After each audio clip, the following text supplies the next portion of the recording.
Hello all CA foundation students, continue कर रहे हैं with chapter number 7 unit number 4 fiscal policy business economics के module के questions के साथ। क्वेश्चन नंबर 1 है, fiscal policy refers to use of government spending, taxation and borrowing to influence the level of economic activity. बेटा पहला ही option absolutely सही है। Fiscal policy इसी चीज की पॉलिसी है। किस चीज की पॉलिसी है? गवर्नमेंट के खर्चे और गवर्नमेंट की रिसीट से, जिसकी मदद से गवर्नमेंट इकोनॉमी में स्टेबिलिटी लेकर आती है। क्वेश्चन नंबर 2 पर आ जाते हैं। If real GDP is continuously declining and the rate of unemployment in the economy is increasing, the appropriate policy should be. बेटा रियल जीडीपी क्या हो रहा है? कम होते जा रहा है और अनएम्प्लॉयमेंट बढ़ते जा रहा है। तो ऐसी सिचुएशन में गवर्नमेंट को क्या करना चाहिए? Government should go for expansionary fiscal policy, जिसमें उसे एग्रीगेट डिमांड बढ़ाने की कोशिश करनी चाहिए। तो ऑप्शन ए है इंक्रीज इन टैक्सेस। नहीं, टैक्स नहीं बढ़ाना चाहिए। Decrease in both tax and government spending. बेटा टैक्स तो डिक्रीज करने चाहिए, लेकिन गवर्नमेंट के खर्चे गवर्नमेंट को बढ़ा लेने चाहिए। तो correct option would be option C, decrease in tax and increase in government spending.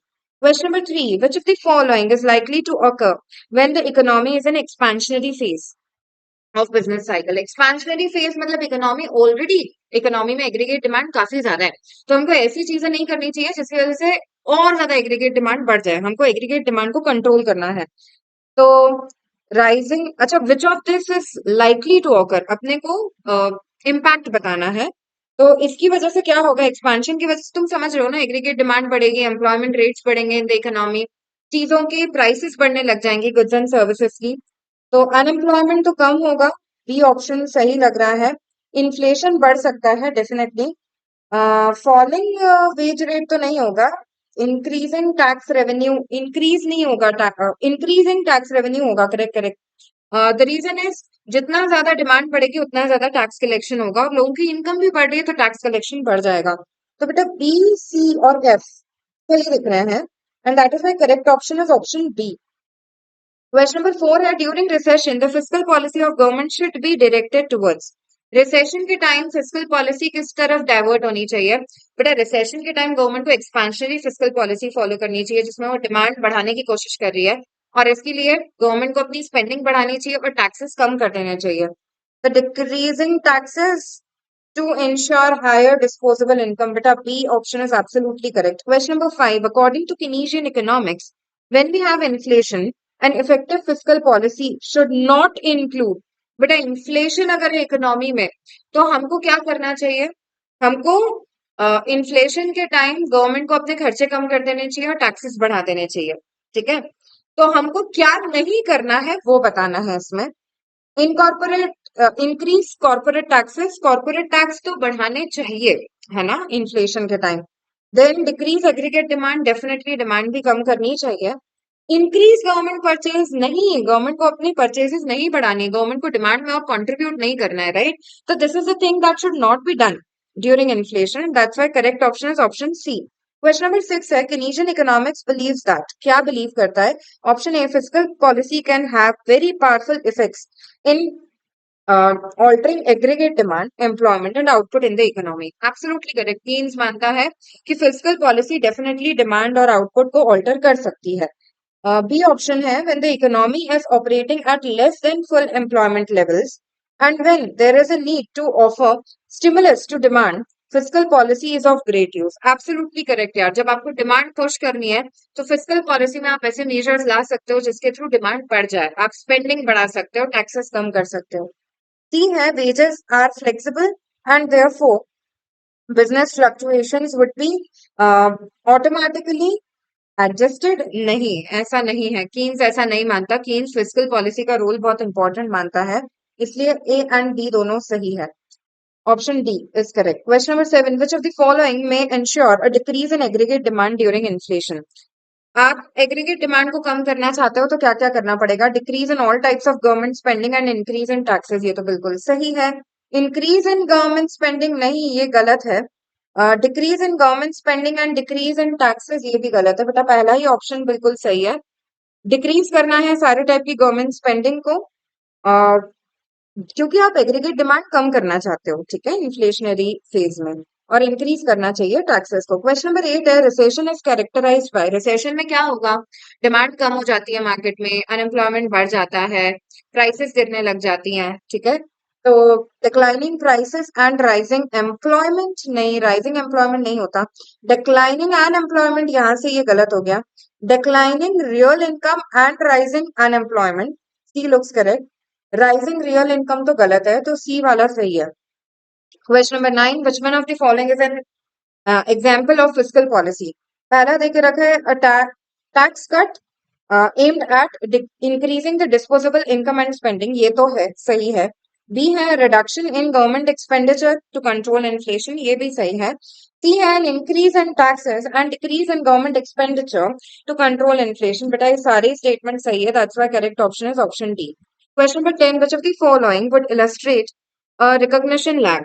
बेटा रिकॉग्निशन लैग का क्या मतलब था कि आपको ये रियलाइज करने में ही देरी लगा दी आपने कि आपको पॉलिसी में चेंज भी लेकर आना है, ठीक है। तो time required to identify the appropriate policy नहीं, time required to identify the pass जो पास लेजिस्लेशन नहीं, time required to identify the need for a policy change, बेटा सी इज एब्सोल्युटली करेक्ट।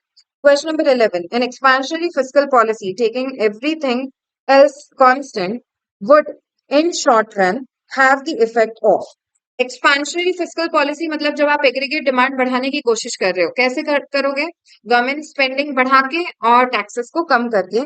तो इनमें से क्या इम्पैक्ट होगा? Relatively large increase in GDP and smaller increase in price. बेटा good question, correct पहला ही ऑप्शन है। ध्यान रखना हमेशा एक्सपेंशनरी फेज में जीडीपी में ज्यादा इंक्रीज आएगा और प्राइसेस में कम प्रपोर्शन में इंक्रीज आता है। क्यों?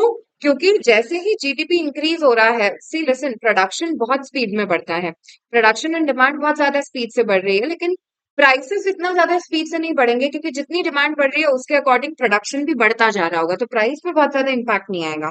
Question number 12, which statement is correct about crowding out. Option A देकर रखा है, in a decline in private spending may be partially or completely offset by expansion of demand resulting from an increase in government spending। पहला option तो सही है यार।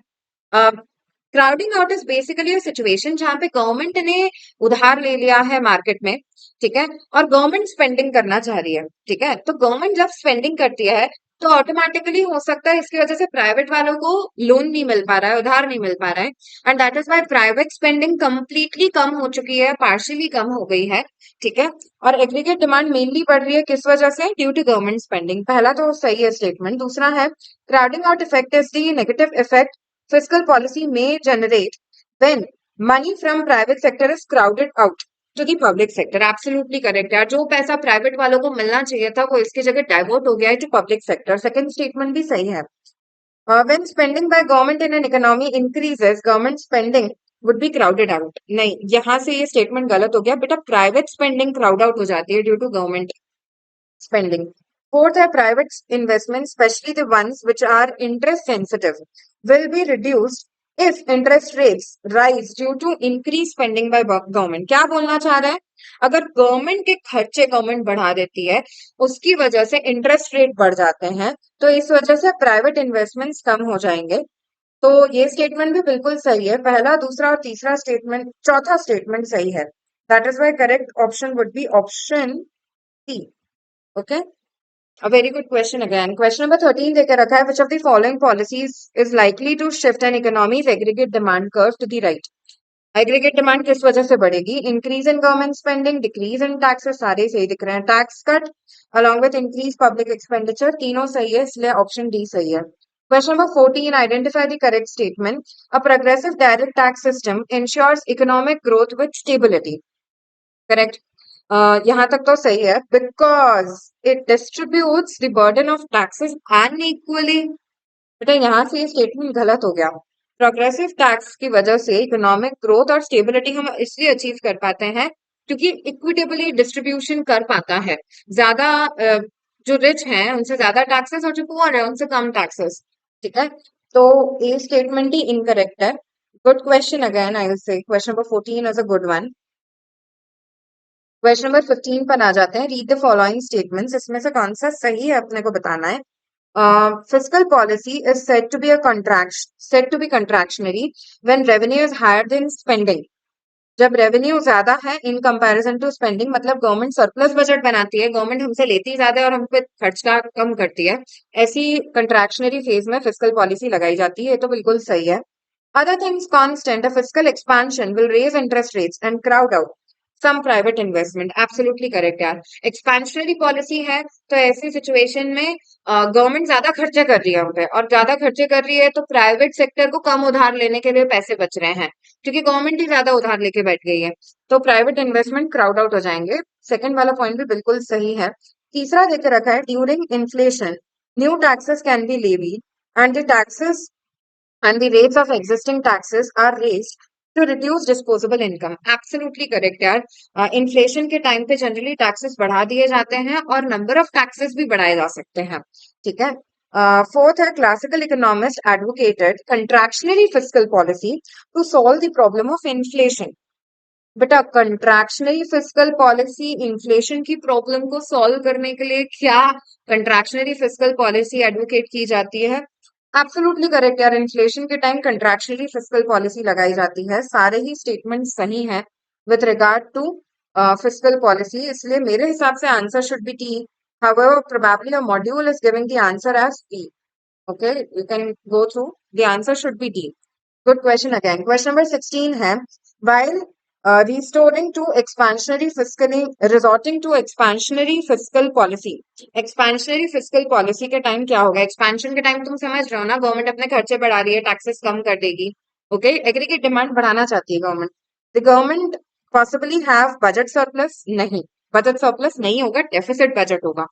The government may run into budget deficits because tax cuts reduce government income and government expenditure exceed tax revenue in a given year. Second वाला option सही है। Balance budget भी नहीं होगा, सी भी इसलिए गलत है। Correct is option B. Question number 17, contractionally fiscal policy समझते हो ना, जिसमें गवर्नमेंट खर्चे कम करना चाह रही है। गवर्नमेंट खर्चे कैसे कम करेगी? टैक्सेस बढ़ा के और गवर्नमेंट एक्सपेंडिचर कम करके। Is resorted to when government expenditure is greater than tax revenues? No. Uh, increases aggregate demand to sustain the economy. हम aggregate demand नहीं बढ़ाना चाहते हैं। To increase disposable income of people through tax cuts नहीं हो रहे हैं, tax बढ़ाए जा रहे हैं। डी है, it is designed to restrain the levels of economic activity of economy during an inflationary phase. Inflation के टाइम contractionary fiscal policy लगाई जाती है। डी बिल्कुल सही है। Question number 18, when government spending is deliberately reduced to bring in stability, government की spending को जब डेलिबरेटली कम कर दिया जाता है स्टेबिलिटी लाने के लिए, the government is restoring resorting to contractionary fiscal policy? नहीं, नहीं, it's correct. Government spending is deliberately reduce. Yes, government spending contractionary policy में ही कम की जाती है, तो पहला तो सही है। बी है, the government is resorting to expansionary fiscal policy? नहीं, बी वाला गलत है statement. Trying to limit aggregate demand to sustainable levels, government क्या ट्राई कर रही है? To limit the aggregate demand को कंट्रोल करने का ट्राई कर रही है। तो बेटा बिल्कुल सही है ए और C statements. Okay, that is my correct option is option D. Question number 19, an increase in personal income taxes. Personal income taxes अगर बढ़ा दिए जाते हैं तो डिस्पोजेबल इनकम कम हो जाएगी, leading to a fall in consumption spending and aggregate demand. पहला स्टेटमेंट तो बिल्कुल सही है यार, जितना ज्यादा टैक्स उतना ज्यादा हाथ में पैसे कम बचेंगे खर्चा करने के लिए। B, it is desirable during inflation. Inflation के टाइम क्या आपको पर्सनल इनकम टैक्सेस बढ़ा देने चाहिए? बिल्कुल सही।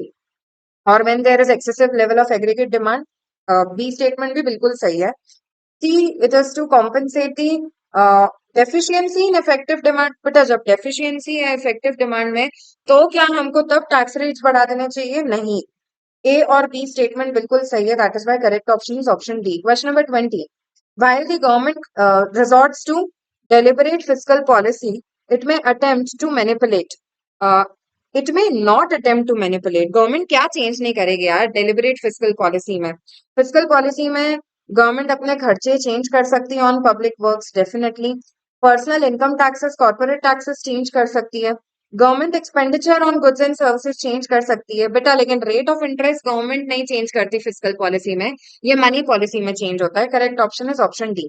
Question number 21, which of the following fiscal remedy would you advice when the economy is facing recession. Recession के time हमको क्या करना चाहिए? Expansionary policy लगानी चाहिए, right?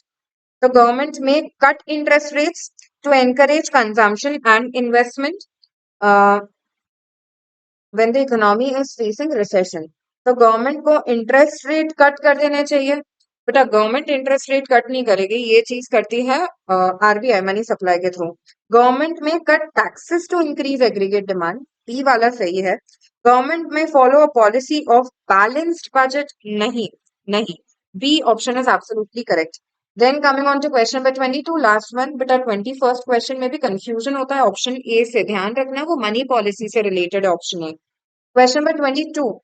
While if government compete with private sector to borrow money for seeking resources for expansionary fiscal policy, but expansionary fiscal policy की वजह से अगर गवर्नमेंट प्राइवेट सेक्टर से पैसे उधार ले लेती है, तो it is likely that the interest rates will go up. Absolutely correct यार, गवर्नमेंट उधार लेके बैठी है तो शॉर्टेज क्रिएट हो गई है ना मनी की, तो that is why interest rates बढ़ने लग जाएंगे and firms may not be willing to invest.